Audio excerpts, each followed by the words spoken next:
is going on, guys? Welcome back to the Naked Hog Podcast. Hey. This is episode...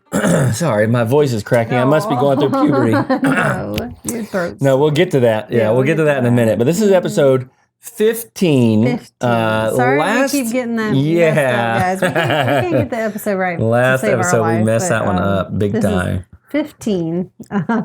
Episode 15. We've done 15. So last time was episode 14, but that does not make it less lucky. Right.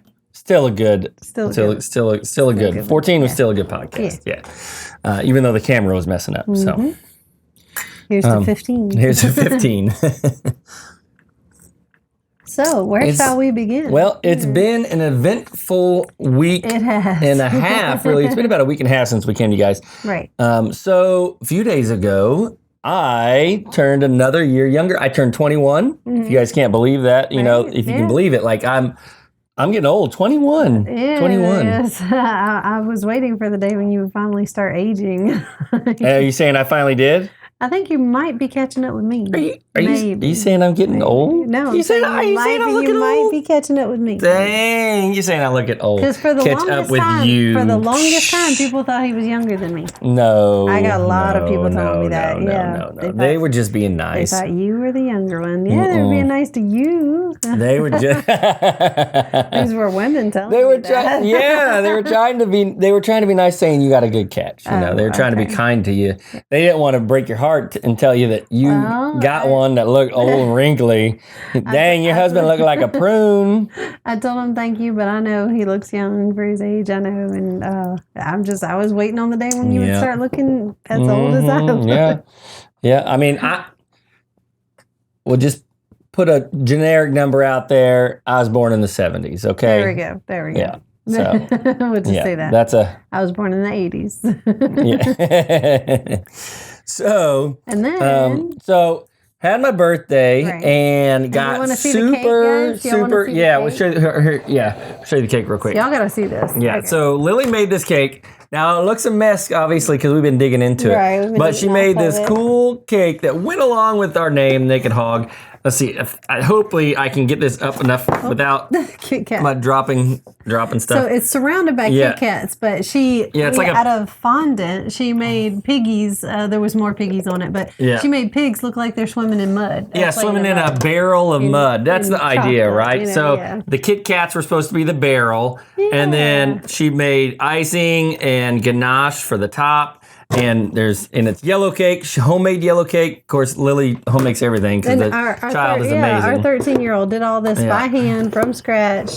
She loves to make pastries and goodies. And it was delicious. I appreciate that. Yeah, she's really 13 years old and she's good at it. The sad thing is that I couldn't eat any of it on my birthday. Yeah, not because on his birthday. I was so sick, guys. This poor man was in bed his entire birthday from the sun up to sundown. I did everything, took care of the homestead and the kids were helping me. They were troopers, but we had one daughter that was starting to feel bad, but he just couldn't get out of bed. And it was his birthday. I was miserable. And Miles, the night before, Miles was sick. Yeah. And then he kind of got over it and was kind of bouncing back on my birthday, but I was just done for. I still don't feel all the way up to par. Like it was rough. It was rough, man. And on that same span, that same weekend that we're trying to have relaxing family weekend, but we're trying to, recover, and we're trying to have your birthday, and we were trying to make the cake, and I was trying to tend to him and the homestead and everything. We had goat. We had some fun with goats. We had lots of goat happenings on the farm. Yeah, so Angie's dad and her stepmom, they have goats out there at their place, and they had some that were pregnant, and one of them gave birth. And this is the day before my birthday, right? Yeah. So the day before my birthday, and if you watch our main channel, you already know where this is going. So they gave birth. They said, hey, Ange, can you come check on the goats? And they weren't there. So right, they weren't there to check on them. My Yeah, dad was working, and his wife had gone to a trail riding thing. You know, she was out of town. Yep. So nobody was there, and my dad had just he swung in to check on animals and like feed animals on his way out. And he had just seen like where she had dropped the last baby, and so she had triplets. Yeah. Yep. And just so you guys know, we help them with their goats and stuff. Because we love to go help them with that kind of stuff. We like going over there and helping them. So it's not, it doesn't put us out. It's not an inconvenience or anything. We like going and helping people like that. 5 minutes down the road. Yeah. You know, he was on his way out. So he's like, you know, they call me and they're like, oh, you know, can you run by and check on them? You know, because we're busy. We got to go. Can you check on them? I said, sure. So ran over there and checked. And 2 of the babies this is a dwarf mama. She's a smaller goat. So they tend to have more multiples. They tend to have higher number of babies at one time, like 4 or 5, you know. So she had triplets. You always say 4 or 5. Like if you I can't imagine popping out 4 or 5 babies. If you ever watch videos of people who have like Nigerians and stuff, they can have quads, you know, and then 5 at a time, and it's I don't know how they feed those babies, but anyway, so that was my main concern is triplets. Well, she only has 2 teats. How's she going to feed a third? So even if she's a good milker, a lot of times the third baby won't get enough milk, you know? Yeah. Well, I wasn't there with her. She went over by yourself, or it was just by yourself? By myself.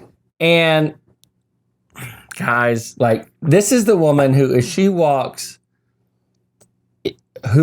into a parking lot with puppies and couldn't leave without one. Yeah, they were selling free or giving away free puppies. If she walks into a stall and there is goats and there is a reason to bring one home. No, I'm not saying she didn't need to bring it home. I'm just saying. This was legitimate. This wasn't like, cute baby, I want one. This was like, no, this baby isn't going to make it. Like, I don't know. You were pretty cute baby starstruck when you got home. I should have taken pictures. I should have taken a video. Even the gentleman they have taking care of their animals that was helping to, like, he was standing in the stall with me and he was feeding up the horses and the mules and stuff. And even he looked over and he said, I don't think that little one's going to make it. You know, it's not going to be okay with the mama. So she had just had it. It was the last one. It was the runt, obviously. So like I said, she's a dwarf, but she was bred to a bigger buck, a full-size Kiko boar. Samson, cross. our old boar. Our Samson. Our old Samson, yeah. So the first 2 babies, big, stocky, like daddy, looking great, healthy. They had already nursed. They were doing fine. Yeah. This third baby, it was laying in like it was just a wet puddle, just mud all over it. She hadn't cleaned it. It was struggling to even get up to try to nurse. And when it did, its brother and sister would bully it out of the way and not let it get anything. Yeah, and I do believe you. Like this little goat, it's the size of a Chihuahua, guys. And like no kidding. It took after the mama. The mama's dwarf, so this baby is half the size of her siblings. So when she was born, she weighed maybe 2 pounds, maybe. I mean, she was so tiny. Yeah, tiny. Still is tiny. And I saw the 2 siblings today, and they are quite a bit bigger. Stout babies. Yeah, I do see what you mean. I do. Mostly, you see why you brought it home. I called my dad and I tell him the situation, and him and his wife both agreed that I should probably go home and take it home and tend to it and clean it. Cleaned it up, gave it a bottle. We've been bottle feeding it ever since, and it's a week old as of tomorrow. Tomorrow it's a week old. Yeah, and it's doing great. Gaining weight. It's still little, it's still tiny, but it's great. It's a happy little baby. We play with it, walk it around the yard. It's doing great. Yep, it is. Yeah. It is. Oh, you know what it was? It wasn't Sunday. It was Saturday. It was born on a Saturday. Yeah, it was born. So tomorrow, Friday. Saturday. Week, yeah.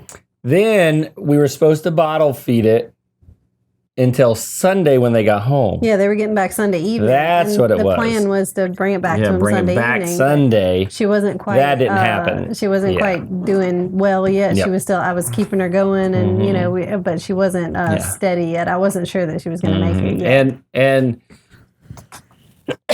Angie is not the only person that loves little cute animals. Sarah has been snuggling this baby up like crazy. It's a baby. And every time I say, it's got to go home, she's like, no, it doesn't.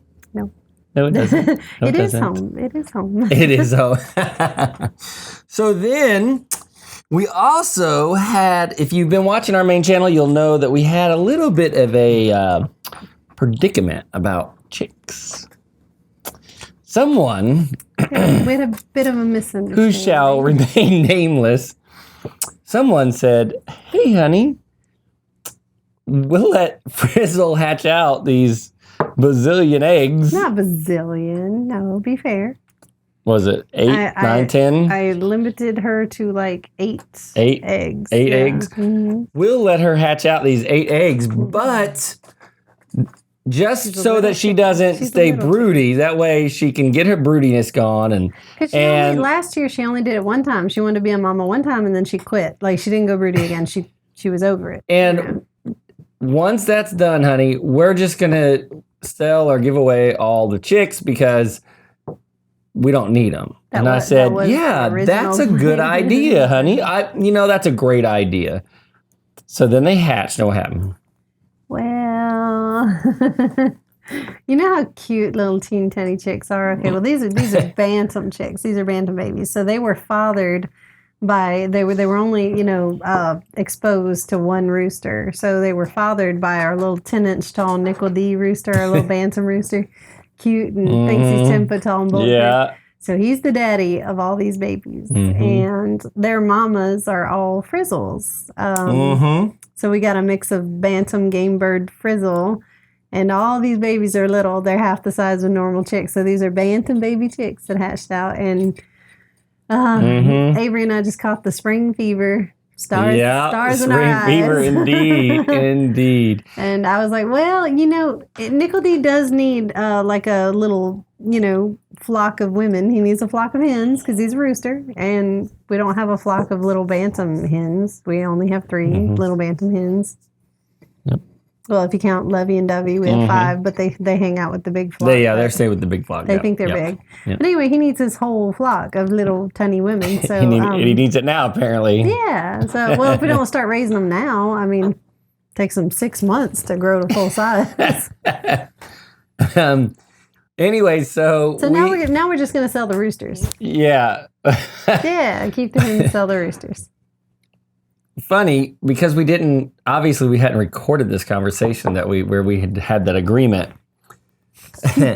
We had Miles and Lily play the roles to show on our video. Yeah. Guys, Lily dressed it was up funny like watching it, but man, Miles dressed up like Daddy. It was hilarious. They recording played us that so well. It was hilarious. They played Mommy and Daddy to a T. Like they know us. Are you sure you're going to give them away? Oh yeah, absolutely, totally sure. Yeah, we're guys, that was a lot of fun doing that. It's worth keeping the chicks just to have seen those two do that because that was hilarious. That was so funny. Oh, the other goat adventures that we didn't talk about, we still had Molly the escape artist going on.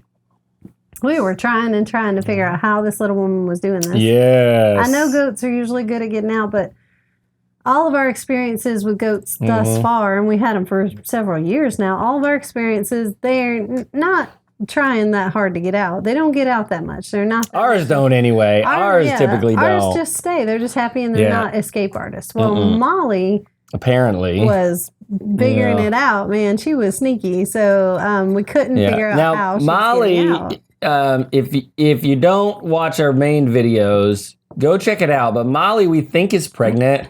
She's a smaller goat. She's still young. And so we were trying to have her not get bred until next year, until she gets to be full size. But they got in the pen together. Yeah, but they got in the pen, and it doesn't take a buck long. Like, you're talking seconds for him to do his job. And we don't know for a fact whether he did or didn't, but she's looking a little roundish. I'm suspicious. She might be bred. Yeah, so you've got this small, squat goat that's kind of, round on a rumen because she's full, but she's and not bred. Round on the other side because she's mostly probably pregnant. She's not bred to a huge buck or anything. It's our Nubian breeding buck. Yeah. So it's a dairy goat. And Angie was over looking at the other little kids we have that they were out grazing. Yeah, I was watching our 2 little and she looks, bucklings. And she looks over.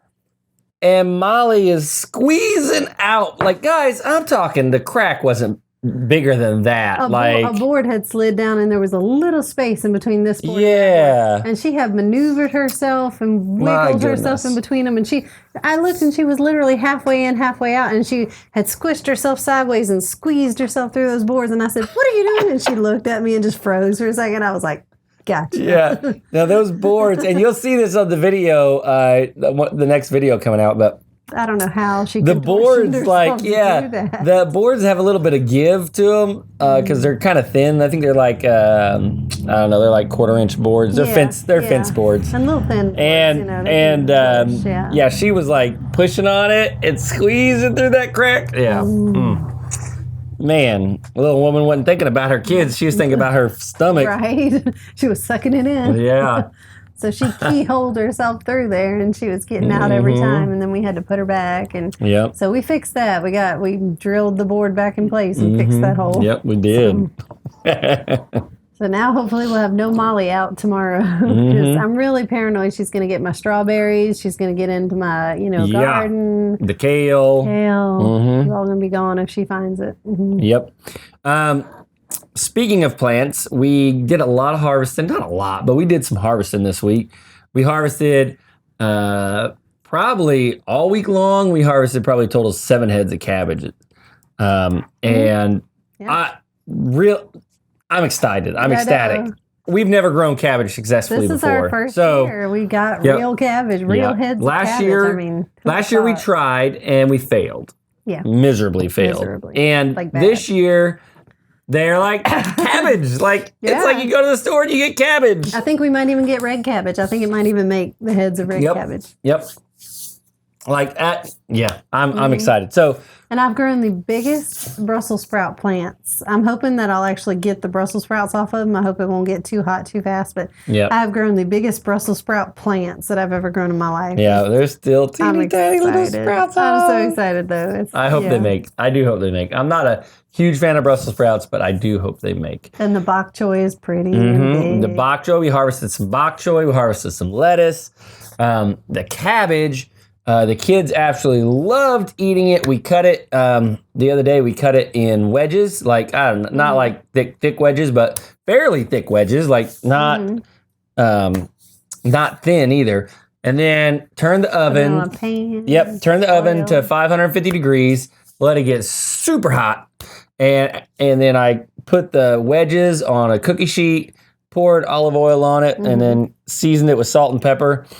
And then put it in the oven after it had preheated, and I just let it cook in there. And you let it cook until like the outside is crispy and starting to look burnt, like to the point that you're like, if I don't pull that out, we're not going to get to eat it. It's so good. But the kids loved it. We loved it. It was so good. The cabbage is cooked just right on the inside. It's not like overly mushy, like if you boil it or something. No, it's just like goodness. It's just like perfect. The perfect texture, perfect taste.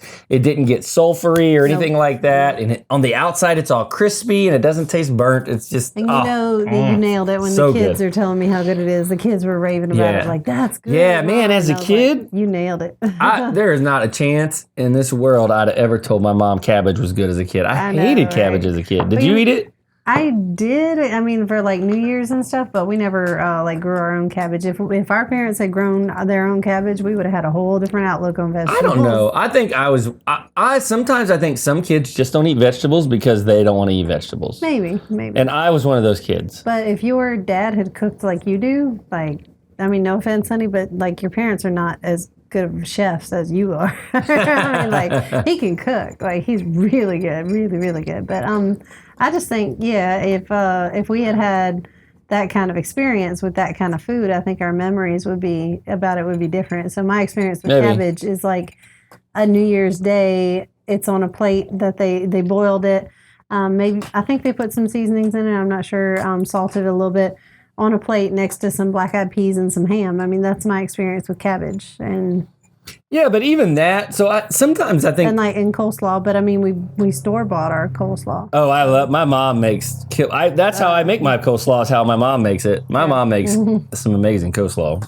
That was my relationship with that vegetable. But I have such a different outlook as an adult. But I think if I would have had the farm fresh experience as a kid, I think, my whole outlook on veggies would have changed. Yeah, maybe. But there's no way we could have done farm fresh. We lived on base, like right. Little potted plants or something. Yeah, no. Little tiny backyard raised bed. But yeah, no, really good, really, really good. When the kids tell you they love it, then it's good. And then we got kohlrabi. I was going to bring it over here, but now I don't know where I said it. But I did manage to grow a little bit of kohlrabi, successful kohlrabi. So we're going to ferment that. Speaking of fermenting, that's the other thing that we've been doing with the cabbage is we have a batch. We had a batch of sauerkraut that we made with some cabbage from some friends of ours, and it turned out amazing. It was really, really good. And so we made another batch that's not quite done, but it's done enough that it's starting to taste sour, and so we ate some of that with pot roast tonight. Done enough that we were digging into it already. Yeah. It was so good. Guys, if you don't like sauerkraut, try to make your own anyway. Make your own sauerkraut, really, guys. That's really good. Yeah, right it really is. And try to make it with some homegrown cabbage. If you don't grow your own cabbage, get some from like a farmer's market or something. Some cabbage that's coming from a place that's clean and not industrial, and it's so washed down if you don't have land, one sizable pot, one decent sized big pot will grow you a head of cabbage. So you can grow a head of cabbage in that. So it's so good. The sauerkraut, that's my favorite part of the cabbage is sauerkraut. That's probably like our bumper crop right there. That's the thing we're going to have the most of. And I mean, we can't eat all that cabbage. If all this makes, and it's continuing to grow. Yeah, we still have some heads finishing out there. They're still out there. They're not done. So if this keeps going, that's more cabbage than we can ever eat or ferment or do anything with. So, I mean, I got to find some people that love cabbage. So I got to give this stuff away. So once we finish up with this fall stuff out in the garden, that's going to be it for the garden this year. So we've got... Garden. We're not planting any spring things. Yeah, what we have out in the big garden still is the cabbage, kohlrabi. We've got Swiss chard out there. We've got... Still got the bok choy. Lettuce, bok choy. Green onions. Onions. They're regular onions. We've just been pulling them as green onions. Yeah. We got some that are bulbing. Some are bulbing out. And so...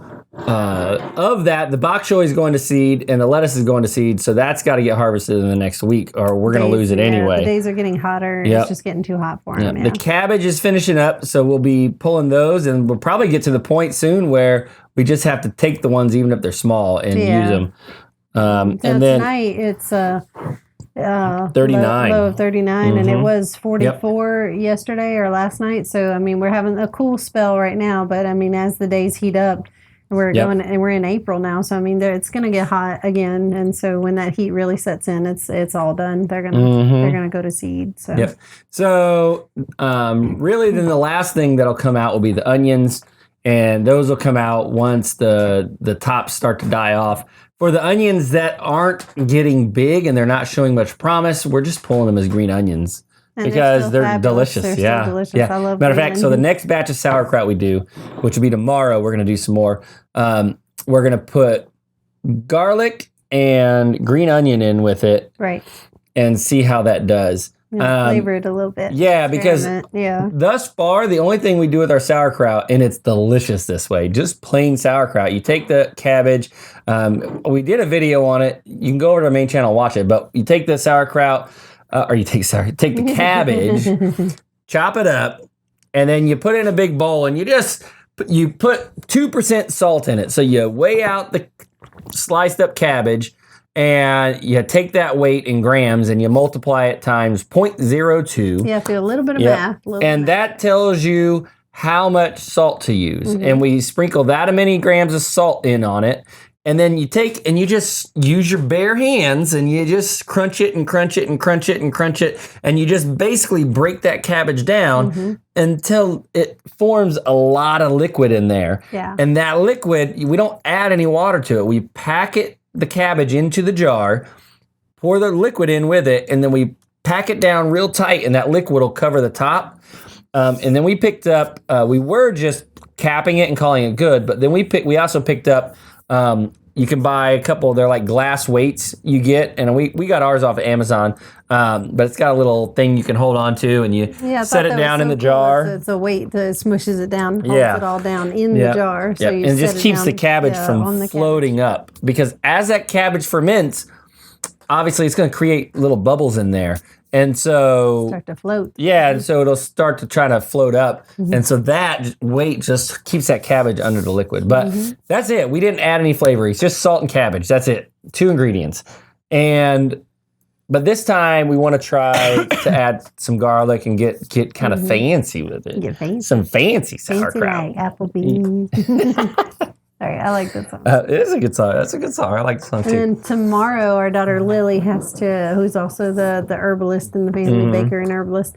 My raised bed is like decided that it has overflowing. It has realized that it's spring now, and it has just bam, it's rocking out overflowing there. With cilantro. The horehound and the stinging nettle and the cilantro and everything just like jamming out there. So she's wanting to collect that. So she's going to get out and harvest and put her little gloves on and get her snips. Yep. What are you making, by the way? It's going to be a bag. If I do it right, a little handbag. So I knit Here, one. You lift it up so they can see it. There you go. So it's got a pattern. This is the top. I got it upside down, but so I did the top in this little pattern, and then that pattern for the bag part of it. But this is one side, and then I have to make a copy of it. I have to make a whole nother side, and then I knit them together, and then I make the little handles. Handles. Thank you. I make the handles for the bag, and it just makes a handbag. So. Yeah. So that's a little tidbit about Angie that a lot of you may not know is she literally knits all the time. If we're watching something on TV, she's knitting. When we go to church, she sits in the chairs at church and she's knitting the whole time we're at church. At a doctor's office or any place where I have to like takes it with her. Wait, I'm knitting constantly. I'm knitting. Yep. She was knitting standing up at the Okie Expo. It's just something I do to settle my nerves, or I'm excited or bored, or just it's a nervous habit or whatever. It keeps just keep your hands busy. Yeah. But you like that meticulous kind of stuff like that. I do. Yeah. That would drive me nuts. There's no way. Like I like to be doing something with my hands, but he doesn't like not meticulous. that. Like repetitious things. No. I like repetitious things. It calms me. It soothes me. Nope. All right. There we go. So back at it. Sorry, we got the stupid 30-minute time limit on our camera. I know. You know, they don't. When you buy a camera nowadays, the 30-minute time limit is gone. Yeah. So they don't do that anymore. But that's nice. Our camera isn't quite there yet. You know, I should check to see if there's a firmware update or something. Maybe they did away with it. I don't know. I haven't checked. But. So the other animal in the homestead that was causing us a little bit of concern, nothing bad, but our chicks that we talked about that we're keeping half of, or however many turn out to be girls. So those little chicks we noticed on these like cooler nights that, like I said, 44 and 39, it was starting to get cool outside yesterday, and I heard them peeping, and we just happened to go check on them, or you happened to go check on them. Yeah, last night before we went to bed, Yeah, their warming plate in their brooder was over here next to their food and water, and all the way on the other side of the brooder box, a pretty long brooder box, on the other side, shoved into a corner, is all these little chicks huddled together in the dark. And so I don't know how many of you guys own chicks or have ever done chicks and mess with chicks, but they can get easily confused. They can get easily lost, and they don't know where the food and water is or where the warming plate is, and they just huddle together and they get cold and they die. So we had to quickly reorient them to where it was and put them back under the warming plate, and they're fine now. They're good. We got them all snug. And then my lovely husband went out and fixed the problem. So we half the brooder in half. Yep. Not the whole brooder, but there's a...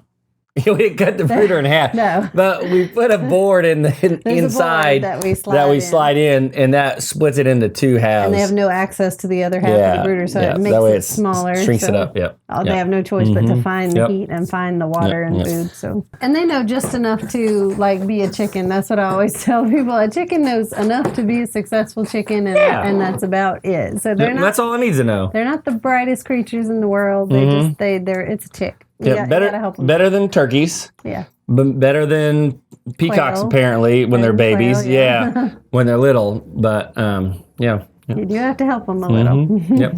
And then we ordered 2 green stalks that we got in. Yes. So we have the two new green stalks in that we have to plant. Now we're putting asparagus in one of them. The other one we haven't decided 100% on what to put in it. Now over on the main channel, she wants flowers in it. Over on the main channel, I posed the question to everybody. What should we put in it? So let us know what your guys' thoughts are in the comment. What should we plant in this other green stalk? She wants to put flowers in it. I'm okay with flowers. Or some summertime herbs, some hot weather herbs. Yeah, some herbs. Herbs might not. Maybe we could do flowers. What if we did flowers and herbs? Flowers and herbs. See, compromise. Yeah, there we go. Compromise. There you go. Yep. Mm-hmm.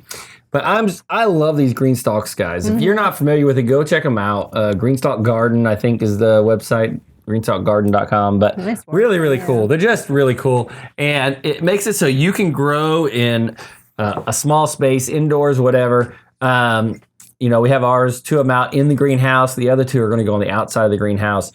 But you could easily grow them inside. It's not a big deal yet. Yeah, so it's vertical, so it doesn't take up much space. Yeah, put it near a window or something that gets a lot of light. If you got like a big sliding glass door by the back, or you got a big picture window or something, or you could get like a 3-stack one and put it on a table by a window. Different sizes, different tiers, different amounts of slots around the tiers. Yep. So it's really cool.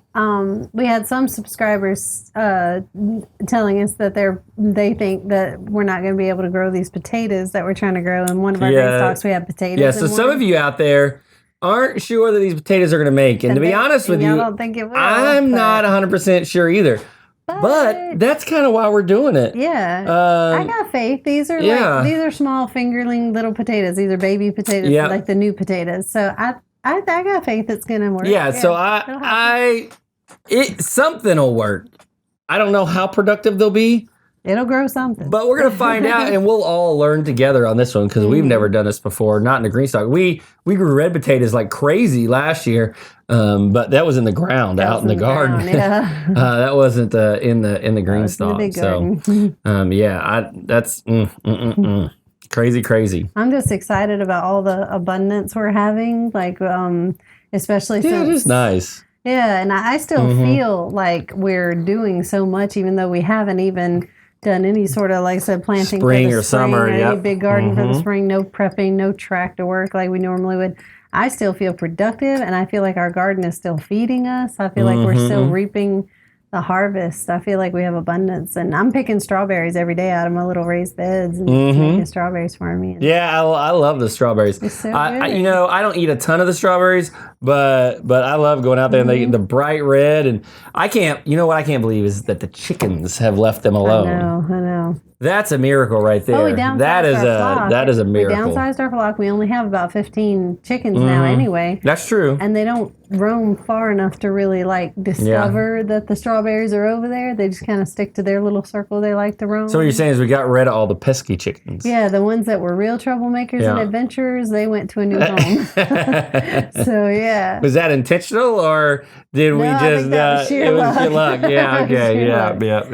But the strawberries, especially Avery and Miles, are younger too. It thrills their soul to go out and hunt through the leaves and find the strawberries and dig through the strawberry patch and just get that ripe strawberry every day. They love it. It's a good experience. I wanted them to have that. Also, before I forget, I want to mention if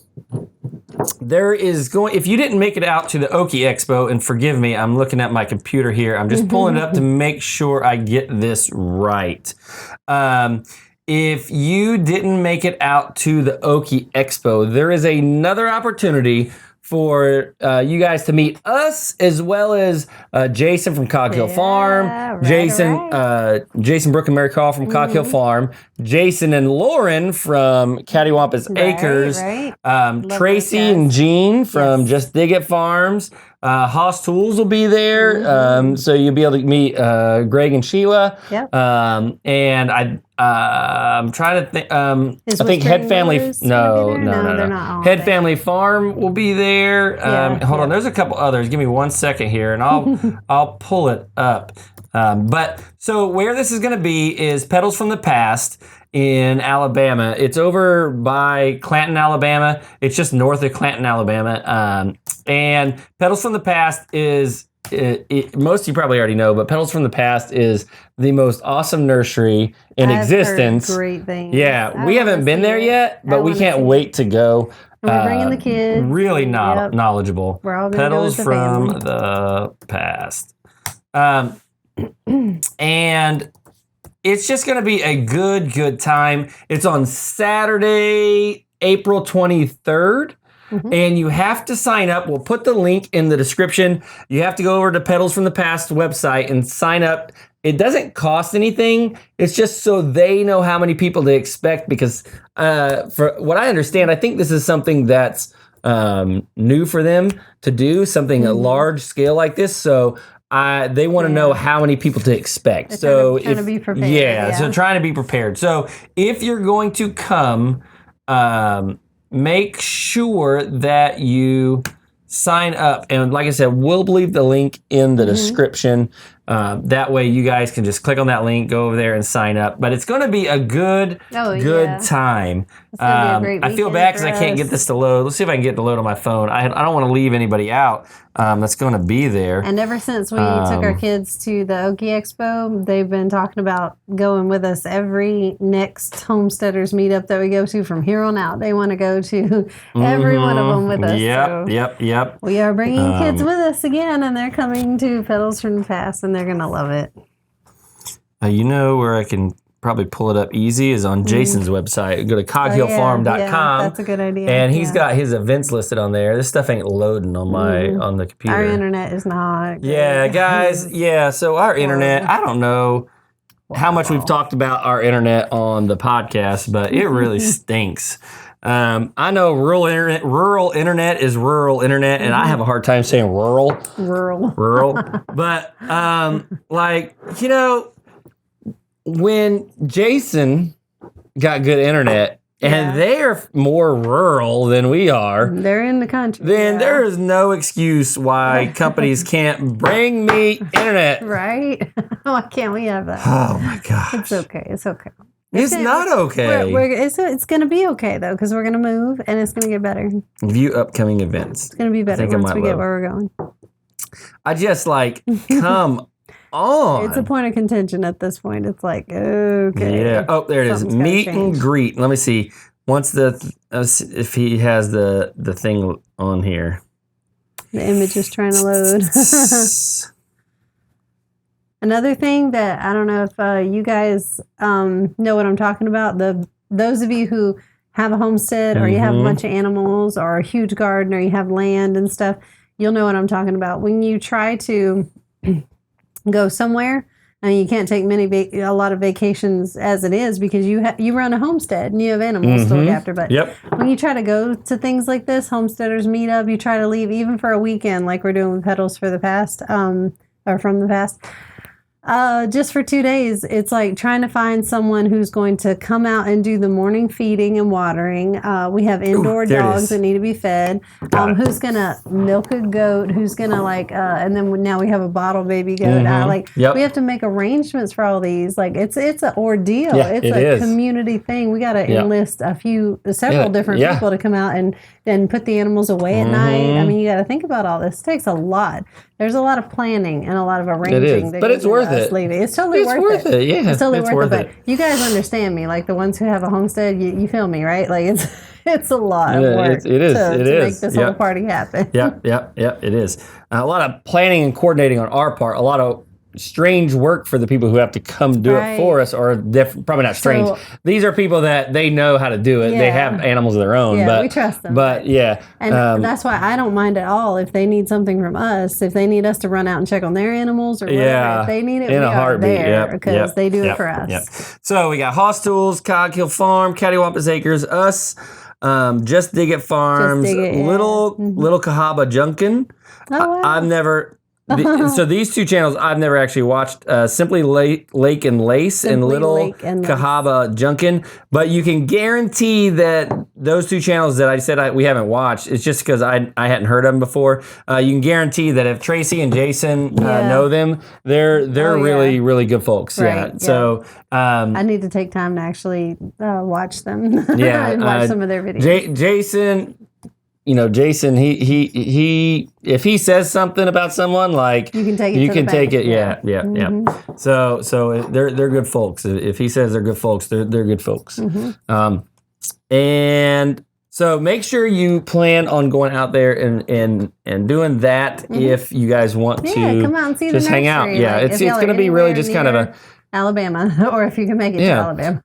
And the deal with the nursery is they just know so much there. They're so knowledgeable. Jason's done a couple of videos on them, and they're just really, really knowledgeable. And not only are they knowledgeable, they like to share that knowledge, and they like for you to be successful. They have classes there, like we're talking detailed. You could probably go to take a college course, and have it be that detailed. Like these are like detailed, in-depth classes, and they don't charge anything for them. Nope. They just go take the class. That's my interest. Crazy. Not only the beauty of it and seeing this place and seeing all these wonderful people and getting to talk to them, but I'm looking forward to the learning part. They're going to teach me things I did not know about plants. Now I don't know how much teaching they're going to do with all these people there.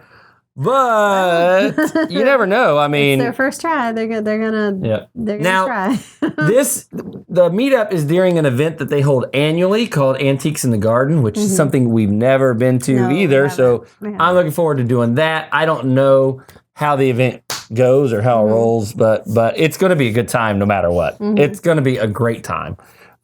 Probably lots of cutting up and maybe me getting kicked out or whatever. I've never been kicked out anywhere, have I? No. We won't go that far, but that's things we do not speak of. Oh my gosh.